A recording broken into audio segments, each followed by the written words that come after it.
wanalipwa. Wananufaika wewe, sisi tunaumia sisi. Wenyewe hawana shida. Sisi tukitoka hapa mtaani tunaenda kusemwa sisi. Tunachekwa na watani zetu. Hata kesho angalia sisi.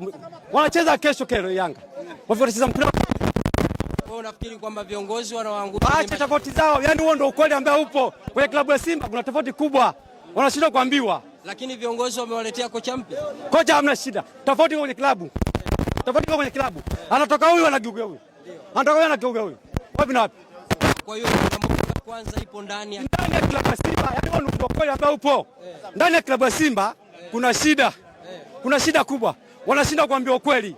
Yaani kuna shida kubwa kwenye klabu ya Simba. Waache tofauti zao ndio tunaenda. Kwa hiyo tunataka kucheza mechi kimataifa hivi. Kweli, tunataka kucheza mechi kimataifa hivi. Tunatoa sana na Mtibwa.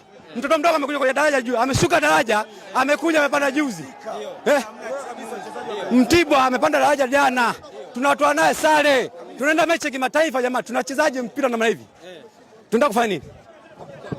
Mimi shida kubwa. Tofauti kwenye klabu ya Simba ipo. Watu ficha ipo. Anatoka huyu anageuka huyu. Anatolewa huyu anarudishwa huyu. Tuache huo mpira. Mpira wande. Wachezaji wao blaza, hatuwezi kwenda kimataifa.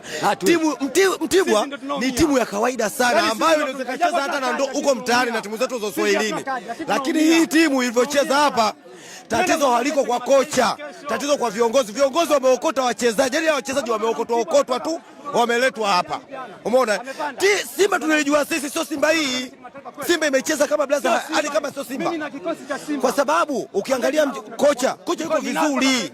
Kocha anapanga vizuri. Tatizo hawa wameleta watu wao. Dili zilizofanyika hapa. Sasa sisi saizi mimi nimewanyea watu kwa Uswahilini. Saizi mimi narudije kule mtaani. Lakini natamani uko nje, natoka hapo nje tunaivua na vaa koti. Blaza mimi nimetoka mtaani kwangu, mmewanyea watu. Nimewanyea watu kwamba narudi huko fulu sherehe. Kwa sababu ukiangalia nimepoteza sasa vya kutosha. Mpaka leo hii mimi mpaka kimataifa huko naongozwa.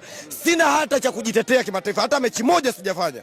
Leo hii mimi narudi mtaani pale, nimewanyea watu. Leo hii sura yangu nitaiweka wapi? Simba gani?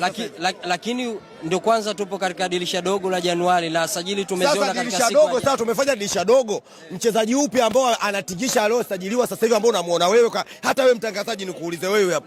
Mchezaji upi ambao wewe unamuona kabisa hii ni tishio?